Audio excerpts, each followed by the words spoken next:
മറുരൂപമലയിലെ ഉള്ളതായ ആ ദർശനം നമുക്ക് കാണാൻ കഴിയുന്നുണ്ട്. പത്രോസിനും യോഹന്നാനും യാക്കോബിനും ലഭിച്ചത് കർത്താവിൻ്റെ കൂടെ കടന്നുപോയി. കർത്താവ് പ്രാർത്ഥിച്ചപ്പോൾ കർത്താവിൻ്റെ ശരീരവും ഭംഗിയും അല്ലെങ്കിൽ ആകൃതിയും ആ തേജസ്സും കൊണ്ട് നിറഞ്ഞതായി നമുക്ക് കാണാൻ കഴിയുന്നു. രൂപാന്തരപ്പെടുന്ന ഒരു ശരീരത്തെ അവിടെ കാണാൻ കഴിയുന്നുണ്ട്. അപ്പോൾ അവിടെ വെച്ച് 2 പുരുഷന്മാർ അവനോട് സംഭാഷിച്ചു. മോശയും ഏലിയാവും തന്നെത്താൻ തേജസ്സിൽ പ്രത്യക്ഷരായി അവൻ യെരൂശലേമിൽ പ്രാപിപ്പാനുള്ള നിര്യാണത്തെക്കുറിച്ച് സംസാരിച്ചു. ലൂക്കോസ് 9:30-31. മറുരൂപമലയിൽ സംസാരിച്ചതും യേശുവിൻ്റെ മരണത്തെ പറ്റിയായിരുന്നു.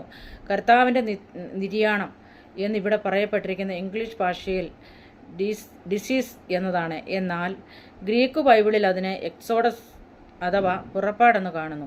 അതായത് യെരൂശലേം വിട്ട് തൻ മരണത്തിലൂടെ പുറപ്പെട്ടു പോകുന്ന കാഴ്ചയാണ് ഇതിലുള്ളത്. അതിനാൽ യേശുവിൻ്റെ മരണം ഒരു പുറപ്പാടായിരുന്നു എന്ന് പറയാം. എന്നാൽ ഇതേ പദം തന്നെ പത്രോസ് തൻ്റെ മരണത്തെപ്പറ്റി രേഖപ്പെടുത്തിയിട്ടുണ്ട്. 2 പത്രോസ് 1:15-18.